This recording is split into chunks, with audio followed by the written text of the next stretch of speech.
Então, dando início ao trabalho desta hora, nós vamos fazer a leitura do capítulo 18, a bênção do estímulo. Nós fazemos a leitura do livro Jesus no Lar. E o livro Jesus no Lar são capítulos, cada capítulo corresponde a uma história. Essa história são contadas por Jesus na casa de Simão Pedro, onde se deu o primeiro culto do Evangelho, o primeiro culto cristão do Evangelho. Então, Jesus reunia com os seus apóstolos em família e faziam, portanto, o culto do Evangelho. E Jesus narrava histórias essas que traziam grandes ensinos. Esses ensinos, hoje, aplicam-se ao nosso dia-a-dia. Os ensinos que Jesus fazia naquela época são também as nossas necessidades ainda de hoje. Por isso, todos esses capítulos, todas essas histórias são muito valiosas ainda hoje para nós e muito importantes para o nosso melhoramento, para a nossa evolução como espíritos. Então, o capítulo 18, como eu já referi, a bênção do estímulo. Comentavam os aprendizes que a verdade constitui dever primordial, acima de todas as obrigações comuns. Quando Filipe afiançou que, a pretexto de cultuar-se a realidade, ninguém deveria aniquilar a consolação. E talvez, por reportar-se André à franqueza com que o mestre atendia aos mais variados problemas da vida, o Senhor tomou a palavra e contou atencioso. Devotado chefe de família que lutava com bravura por amealhar recursos com que pudesse sustentar o barco doméstico, depois de desfrutar vasto período de fartura, viu-se pobre e abandonado pelos melhores amigos. De uma semana para a outra, em virtude de enorme desastre comercial. O infeliz não soube suportar o golpe que o mundo lhe vibrava no espírito e morreu, após alguns dias, ralado por inomináveis dissabores. Entregue a si mesma, ao pé de 6 filhos jovens, a valorosa viúva enxugou o pranto e reuniu os rebentos ao redor de velha mesa que lhes restava, e verificou que os moços amargurados pareciam absolutamente vencidos pela tristeza e pelo desânimo. Cercada de tantas lamentações e lágrimas, a senhora meditou e, em seguida, dirigiu-se ao interior, de onde voltou, sobraçando pequena caixa de madeira, cuidadosamente cerrada, e falou aos rapazes com segurança.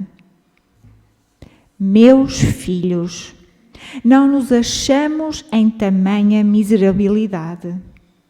Neste cofre possuímos valioso tesouro que a previdência paternal lhes deixou. É fortuna capaz de fazer a nossa felicidade geral. Entretanto, os maiores depósitos do mundo desaparecem quando não se alimentam nas fontes do trabalho honesto e produtivo. Em verdade, o nosso ausente, quando desceu ao repouso, nos empenhou em dívidas pesadas. Todavia, não será justo o esforço pelas resgatar com a preservação do nosso precioso legado?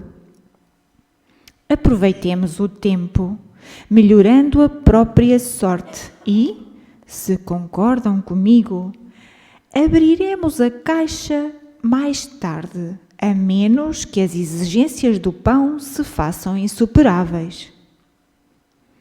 Belo sorriso de alegria e reconforto apareceu no semblante de todos.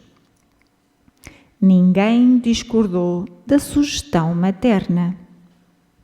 No dia seguinte, os 6 jovens atacaram corajosamente o serviço da terra, valendo-se de grande gleba alugada. Plantaram o trigo, com imenso desvelo, em valoroso trabalho de colaboração, e com tanto devotamento se portaram que, findos 6 anos, os débitos da família se achavam liquidados. Enorme propriedade rural fora adquirida e o nome do pai coroado, de novo, pela honra justa e pela fortuna próspera. Quando já haviam superado de muitos os bens perdidos pelo pai, reuniram-se, certa noite, com a genitora, a fim de conhecerem o legado intacto. A velhinha trouxe o cofre, com inexcedível carinho, sorriu satisfeita e abriu sem grande esforço. Com assombro dos filhos, porém, dentro do estojo encontraram somente velho pergaminho com as belas palavras de Salomão. O filho sábio alegra seu pai, mas o filho insensato é a tristeza de sua mãe. Os tesouros da impiedade de nada aproveitam, contudo, a justiça livra-nos da morte no mal. O Senhor não deixa com fome a alma do justo. Entretanto, recusa a fazenda dos ímpios. Aquele que trabalha com mão enganosa empobrece. Todavia, a mão dos diligentes enriquece para sempre. Entreolharam-se os rapazes com júbilo indizível e agradeceram a inovidável lição, o carinho materno que lhes havia doado. Silenciou o mestre, sob a expressão de contentamento e curiosidade dos discípulos e, finda a ligeira pausa, terminou sentencioso. Quem classificaria de enganadora e mentirosa essa grande mulher? Seja o nosso falar sim, sim e não, não, nos lances graves da vida, mas nunca espezinhemos a bênção do estímulo nas lutas edificantes de cada dia. O grelo tenro é a promessa do fruto, a pretexto de acender a luz da verdade, que ninguém destrua a candeia da esperança. Terminando assim a leitura, vou fazer um breve resumo e a minha interpretação das palavras de Jesus, desta história que começa com a interrogação do apóstolo que a pretexto de dizermos sempre a verdade, ninguém deveria aniquilar, eliminar a consolação. E o mestre começa esta história que um determinado chefe de família, ou pessoa de bens, com bens materiais, ou pessoa de trabalho honesto, por razões de um desastre comercial, perde os seus bens materiais. E, com tanto desânimo, ele morre. Deixa 6 filhos, a sua esposa, a viúva. E esta viúva vê os seus filhos desanimados, os seus filhos infelizes, tristes e desanimados. E ela pensa, medita sobre o que é que há de fazer. E vai buscar aquela caixa que ela diz aos filhos que ali o seu pai, o pai deles, lhes deixa um valioso tesouro. Um valioso tesouro. E é uma fortuna.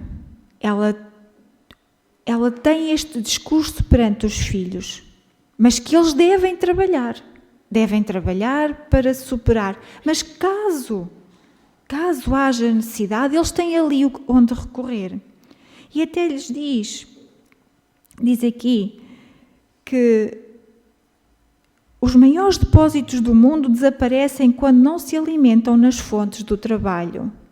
Quando há uma grande riqueza, mas se nós não trabalharmos, se não produzirmos, as maiores riquezas desaparecem nas fontes do trabalho honesto e produtivo. Então, estes filhos aceitaram as palavras da mãe no sentido de trabalhar, empenhar, para fazer honra também aos valores que o pai lhes tinha deixado. E assim fizeram. E o fizeram, agarraram-se ao trabalho. E ao fim de 6 anos, até já tinham comprado uma terra, uma propriedade, honraram o pai, o nome do pai, e a mãe, ao fim deste tempo, achou por bem mostrar-lhes o que estava dentro daquela caixa. E o que estava dentro daquela caixa não era mais nem menos do que umas belas palavras, um texto de Salomão. Um texto de Salomão que diz que o Senhor não deixa com fome a alma do justo, aquele que é justo, aquele que trabalha, mas aqueles que não acreditam, Jesus recusa, o Pai recusa. Aquele que trabalha com a mão enganosa, aquele que não é justo, empobrece, mas a mão daqueles que são ativos os enriquece para sempre. E esta mensagem, os filhos agradeceram a lição que a mãe lhes deu. E o mestre, e eu agora pergunto, esta lição que esta mãe deu aos filhos foi um estímulo, daí o título, a bênção do estímulo. E o que esta mãe fez aos filhos foi um estímulo de esperança, um estímulo ao trabalho, um estímulo com a coragem, a fé que era um texto, mas eles pensavam que era algo que se eles fracassassem, havia ali um recurso. Mas esta esperança, esta fé, esta coragem, serem homens justos, de trabalho honrado, permitiu-lhes que eles ultrapassassem esta grande dificuldade da vida deles. Uma vicissitude que a vida lhe proporcionou. Então, o mestre, no último parágrafo da leitura, pergunta-nos: quem classificaria de enganadora e mentirosa essa grande mulher? Esta nobre mãe, mulher valente, nós poderíamos chamá-la de enganadora e mentirosa? Não. No meu ponto de vista, não. Ela disse que ali estava um valioso tesouro, e estava o valioso tesouro moral, ensinamentos para que estes filhos pudessem melhorar e seguir em frente com bons conselhos. Portanto, eu acho que a pergunta que o mestre faz é fácil nós respondermos. Esta mulher não era enganadora nem mentirosa. E depois diz, seja o nosso falar sim, sim e não, não. Sejamos firmes nos sims, nas afirmações que fazemos ou nas negações. Sejamos convictos que este é o caminho. Nunca espezinhemos a bênção do estímulo. Nós nunca devemos espezinhar a bênção do estímulo, desta coragem, desta esperança nas lutas edificantes do dia a dia. O pensamento positivo, o bom ânimo para ultrapassarmos as nossas dificuldades. A pretexto de acender a luz da verdade, que ninguém destrua a candeia da esperança. Eu penso mesmo que esta história contada por Jesus é muito atual, é muito precisa na nossa vida, porque nós ainda hoje perdemos a esperança, desanimamos perante as vicissitudes da vida. E é isso que Jesus nos quer ensinar, que não o devemos fazer. Devemos ter sempre fé, coragem, esperança, que o Pai está sempre conosco e que Ele não coloca um fardo nas nossas costas maior do que aquele peso que nós podemos aguentar. Por isso, com esta confiança no Pai, vamos pensar nos ensinos de Jesus. Vamos melhorar-nos por forma a conseguirmos aplicar na nossa vida, no nosso caminho, todos estes valiosos ensinos que Jesus nos deixou. Muito obrigada pela vossa atenção.